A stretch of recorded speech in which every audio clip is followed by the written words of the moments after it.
మీకెందుకు మా వాళ్ళు వచ్చారా లేదా, బీజేపీ గవర్నమెంట్ వచ్చిందా, రిప్రజెంట్ వచ్చారా లేదా, అది మాట్లాడాలి. కానీ ప్రైమ్ మినిస్టరే రావాలి అంటే వాళ్ళకి ఇదన్నీ ఏంటంటే వాళ్ళకు ఇష్యూస్ దొరక్క ఇటువంటి Ratnakar Rahul.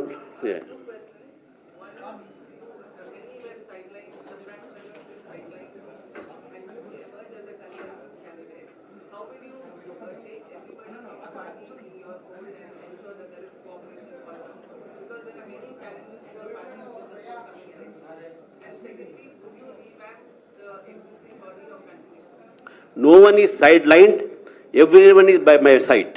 That is, yeah, tell. Okay.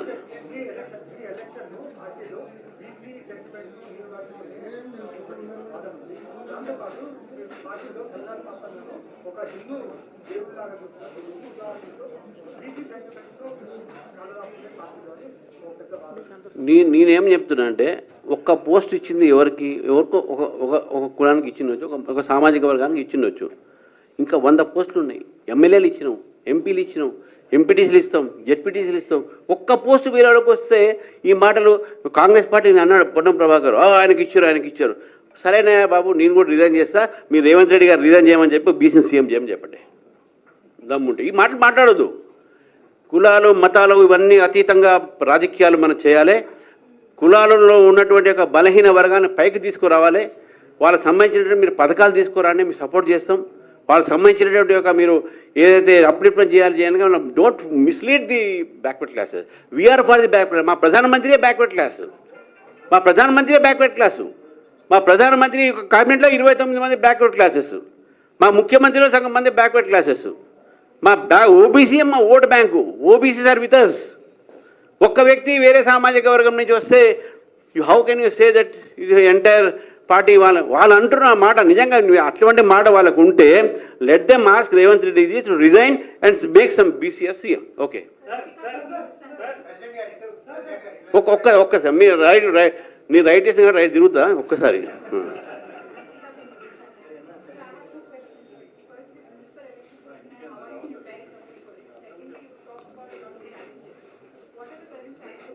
No. Yes, our challenges before us are first local bodies. We have local bodies which are before us, and we are building up our party from the root level, grassroots level, from the rural level. Earlier, BJP was supposed to be a urban-based party, but now it is not urban-based party.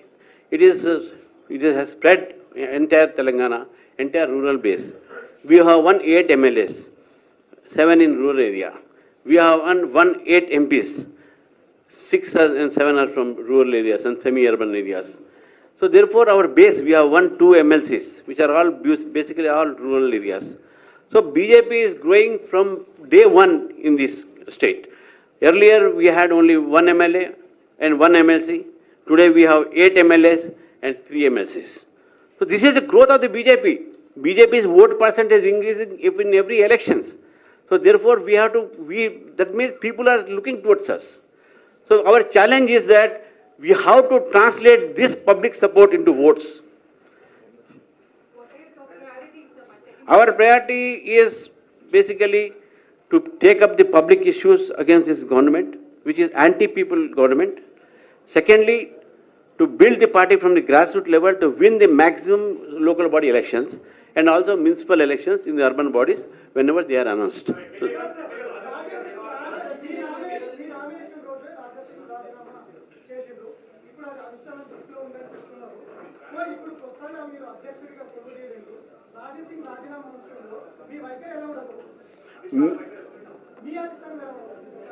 మీరే అన్నారు అధిష్టానం దగ్గర ఉన్నది.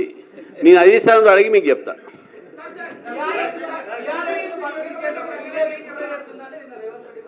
ఏం చెప్పారు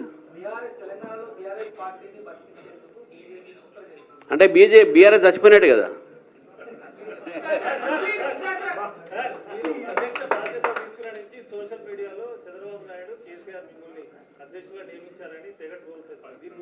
చాలా మంచిది, ఎందుకంటే వాళ్ళిద్దరు సంధిగా పెడితే కొన్ని ప్రాబ్లమ్ సాల్వ్ అవుతాయి. నేను ఆ మాట చెప్పిన వాడికి నేను మా పేమెంద్ర చెప్తున్నాను, నాకు అవార్డు ఇప్పించాలి, మంచి స్టోరీ రైటర్ ఆయన అని చెప్పేసి.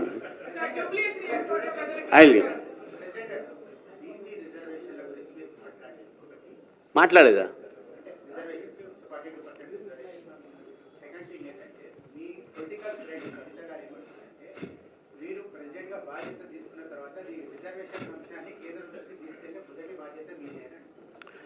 నా బాధ్యతలు నాకు తెలుసు ఏం చేయాలనేది, వాళ్ళు చెప్పాల్సిన అవసరం లేదు. నా పార్టీ నాకు బాధ్యత, నా పార్టీలో నా బాధ్యత ఉంది చెప్తాను.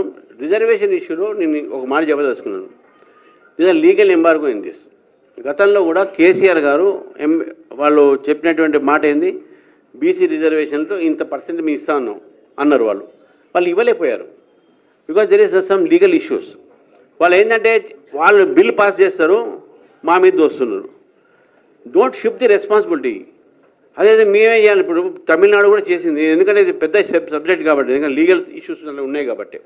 బట్ బీసీల రిజర్వేషన్ ఇష్యూలో కాంగ్రెస్ పార్టీ తెలంగాణలో బీసీలను మోసం చేసింది.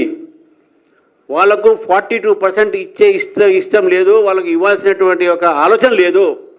కేవలం ఓట్లు పెంచుకోవటానికి బీసీలందరూ బీజేపీతో ఉన్నారు, ఎట్లా డైవర్ట్ చేయించడానికి ఈ యొక్క అంశాన్ని తీసుకురావడం జరిగింది.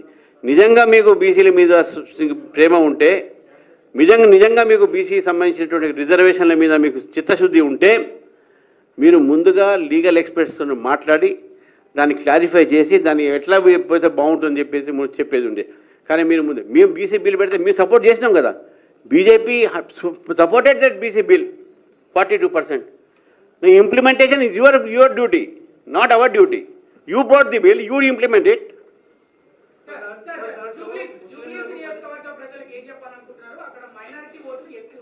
నేను తెలంగాణ ప్రెసిడెంట్, జూబ్లీస్ మా జూబ్లీ స్టేట్ ప్రెసిడెంట్ చెప్తున్నాను. ఎస్,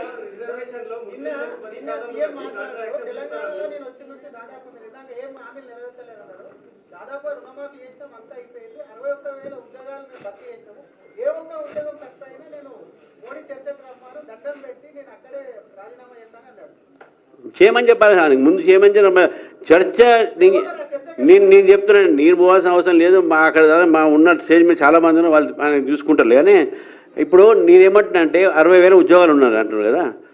మీరు ఒక్కసారి అశోక్ నగర్ సెంట్రల్ లైబ్రరీలో పోయి కూర్చోండి. మీరు లేకుంటే ఉస్మానియా విశ్వవిద్యాలయంలో, కాకతీయ యూనివర్సిటీ విశ్వవిద్యాలయం మీరు పోయి చూడండి. మీరు అక్కడ పరిస్థితి ఏంది, విద్యార్థుల పరిస్థితి ఏంది, ఎంతమంది మీరు పోయి అడగండి ఎంతమందికి ఉద్యోగాలు వచ్చింది.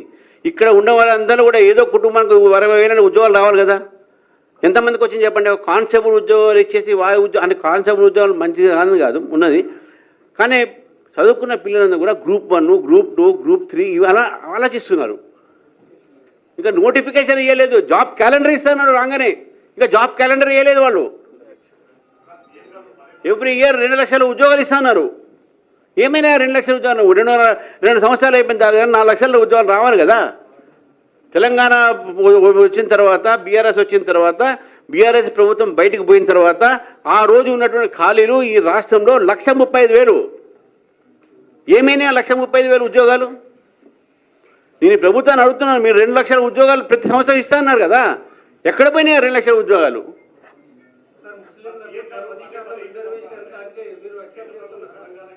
मैं आ रहा हूँ अमरीश. हाँ,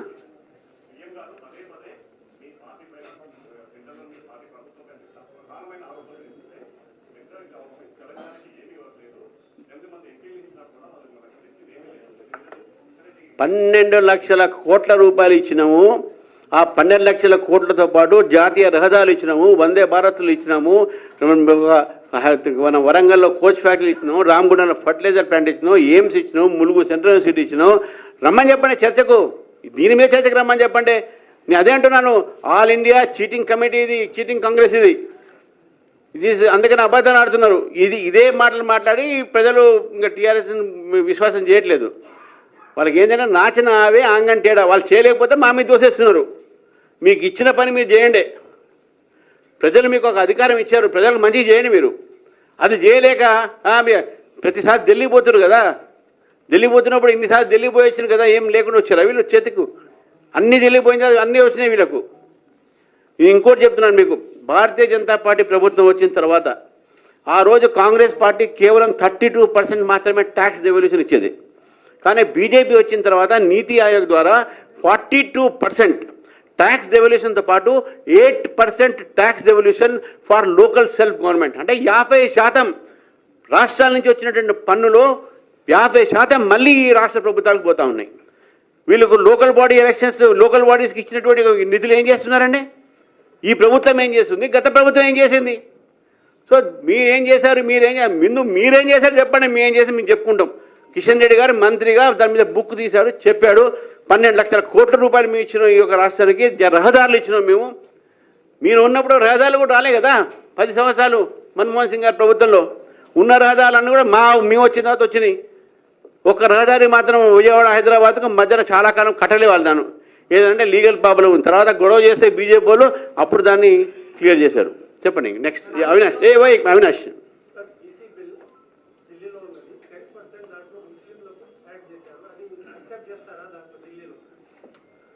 మేము రిలీజియస్ బేసిస్ మీద మతం ఆధారంగా ఏ రిజర్వేషన్లు మేము యాక్సెప్ట్ చేయం. That is our policy. మేము ఈబీసీ రిజర్వేషన్ 10% పెట్టినాం. ఈబీసీ రిజర్వేషన్లో అందరూ వస్తారు కదా, దాంట్లో క్రిస్టియన్స్ వస్తారు, ముస్లిమ్స్ 6 వస్తారు. Why do you double benefits? 10% EBC reservation is for all the backward classes, all economically backward classes in all communities which are not enjoying the reservations. కాబట్టి ముస్లిమ్స్కు ఈబీసీలు కావాలి, వాళ్ళ సపరేట్ రిజర్వేషన్స్ మళ్ళీ కావాలి, పొలిటికల్ రిజర్వేషన్ కావాలి. అసలు political reservation లేనే లేదు యాక్చువల్లీ వీళ్ళకి సంబంధించిన దాంట్లో. కాబట్టి any religious based reservations, what ever may be the percentage, 4%, 12%, what BJP opposes religious based reservations. It is our core ideology.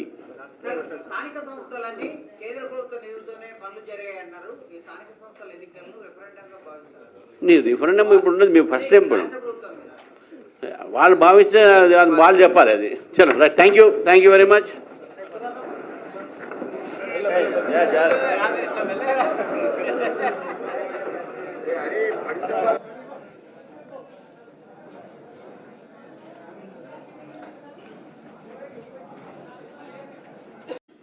కార్యకర్తగా నేను పని చేసినటువంటి ఒక పనిని చూసి నాకు ఈ యొక్క అవకాశం ఇచ్చింది నేను భావిస్తూ ఉన్నాను.